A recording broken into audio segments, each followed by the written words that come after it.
A very good morning dear aspirants. Byju's government exams prep channel में आपका स्वागत है.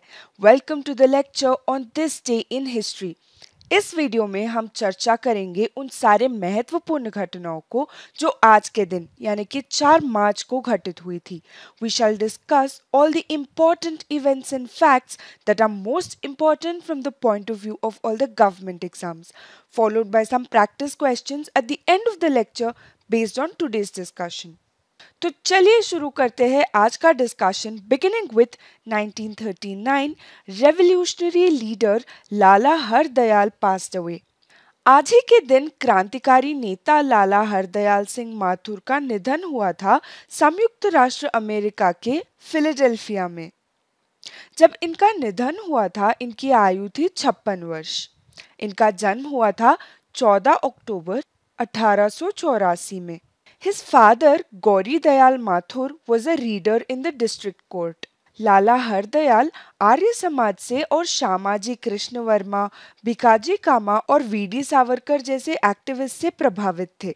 He wrote extensively and explored anarchist and revolutionary ideas. His radical writings drew attention from the government. So, on the advice of Lala Lajpat Rai, Hardayal went abroad. Paris में इन्होंने वंदे मातरम नाम के एक magazine की एडिटिंग की. कुछ समय पश्चात ये पेरिस से अल्जीरिया चले गए और वहां से मार्टिनिक, जहां उन्होंने तपस्वियों का जीवन व्यतीत किया. An Arya Samaj missionary met him there and asked him to move to the United States of America in order to propagate the ancient Aryan culture. He lived in different places in the USA and studied and wrote on the works of Karl Marx. साल 1911 में वो राज्यों में औद्योगिक संघवाद के साथ engage हुए. He wanted to establish communism and ultimately abolish all forms of coercive governments. Along with Sikh migrants, he started Guru Govind Singh Sahib Educational Scholarship for students from India. He inspired many youngsters to join freedom movement of the country. He was also involved in the Ghadar party in USA. साल 1914 में इन्हें US government द्वारा गिरफ्तार कर लिया गया था. लाला Hardayal then escaped to Berlin and then lived in Sweden for 10 years. He received his doctorate from the University of London in the year 1930. He then went on a lecture tour covering India, USA and the Europe. 4 मार्च 1939 में इनकी मृत्यु हो गई.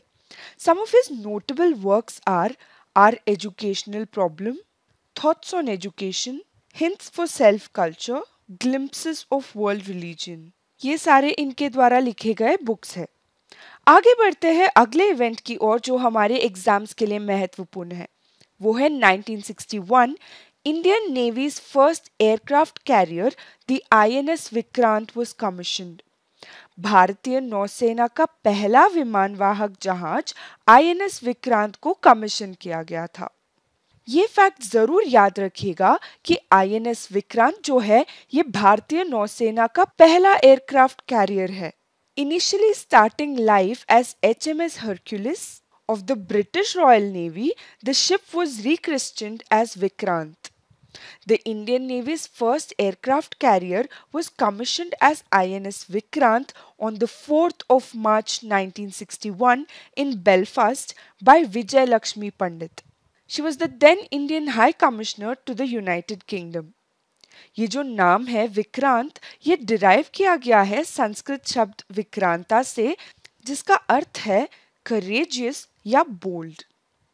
INS Vikrant measured about a length of 700 feet with a beam of 128 feet wide. 1961 में commission होने के बाद INS Vikrant अपने पहले वॉयज पर तमिलनाडु पहुंचा फॉर इनिशियल रीफिटिंग एंड रीआर्ममेंट. 1965 के इंडो पाक युद्ध के दौरान इस एयरक्राफ्ट कैरियर को मुंबई में रीफिट किया गया. In the 1971 Indo-Pak War, Vikrant saw its first combat operations. This time, INS Vikrant launched airstrikes and combat air operations. Vikrant ने पाकिस्तानी सेना के जमीनी आंदोलन को दबाने में महत्वपूर्ण भूमिका निभाई. The warship was again refitted between the years 1991 and 94. INS Vikrant को फॉर्मली डीकमीशन किया गया था साल 1997 में. INS Vikrant was laid up in Mumbai where she became a museum ship from the year 2001 till 2012. 2013 में INS विक्रांत का ऑक्शन किया गया था और अल्टीमेटली 2014 में इस एयरक्राफ्ट कैरियर को स्क्रैप किया गया था. अब एयरक्राफ्ट कैरियर्स की बात हो रही है तो ये भी जान लीजिए कि आईएनएस विक्रांत के बाद जो एयरक्राफ्ट कैरियर इंडियन नेवी में था वो था INS Virat, followed by INS Vikramaditya. The latest INS Vikrant जो है इसे इंडिजिनस एयरक्राफ्ट कैरियर 1 के नाम से भी जाना जाता है. इसका नाम भारतीय नौसेना का पहला एयरक्राफ्ट कैरियर के ऊपर रखा गया है, जबकि इंडिया का first aircraft carrier INS Vikrant को यूके से खरीदा गया था. ये जो वर्तमान आईएनएस विक्रांत है इसे भारत में ही कंस्ट्रक्ट किया गया है by Cochin shipyard in Kochi in Kerala. This is the first aircraft carrier to be built in India. अगला इवेंट जो हम डिस्कस करने वाले हैं वो है 1980. Indian tennis player Rohan Bopanna was born. भारतीय टेनिस खिलाड़ी रोहन बोपन्ना का जन्म हुआ था आज ही के दिन यानी कि 4 मार्च 1980 में. Rohan Bopanna, who is a famous Indian tennis player, began playing tennis at the age of 11 because his father wanted him to pursue an individual sport. ये कर्नाटका के कूर्ग के निवासी है. इन्होंने सितंबर 2002 में India versus Australia Davis cup में debut किया था. Bopanna distinguished himself as India's finest doubles player at the 2007 Hopman Cup. साल 2005 में गवर्नमेंट ऑफ कर्नाटका द्वारा इनको एकलव्य अवार्ड दिया गया था. अब अगर टेनिस की बात हो रही है तो मशहूर टेनिस खिलाड़ियों की भी बात करते हैं.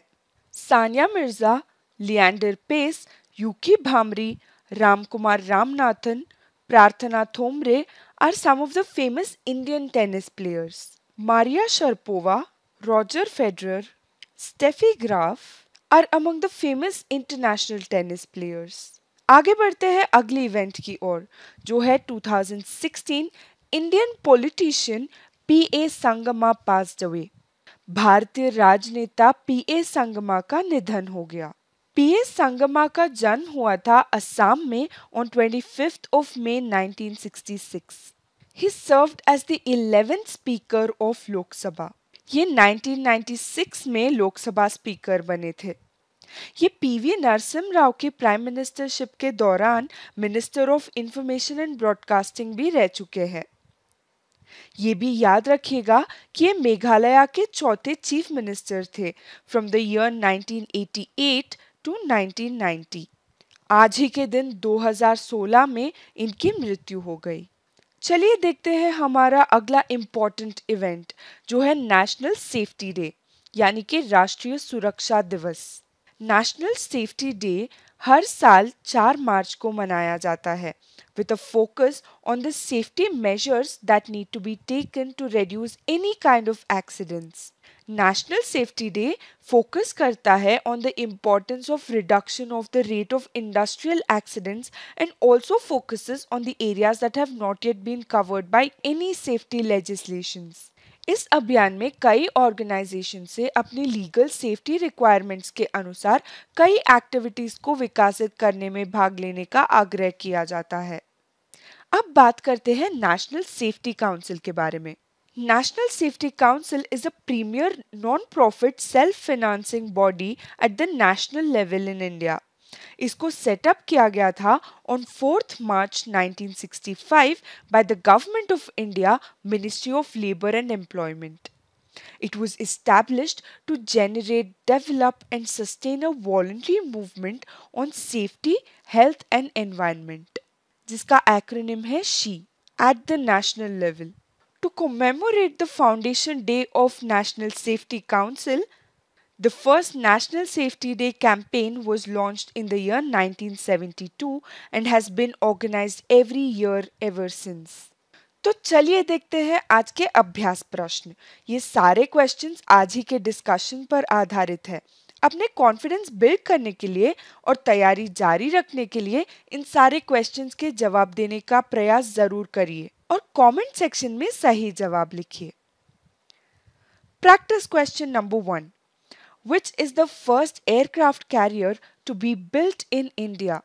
भारत में बनाया जाने वाला पहला विमान वाहक जहाज कौन सा है?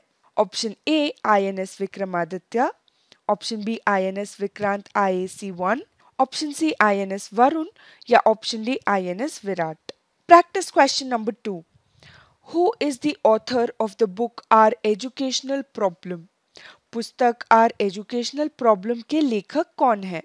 Option A Shyamji Krishna Varma, option B Bhikaji Cama, option C Lala Hardayal या option D V D Savarkar. Practice question number 3।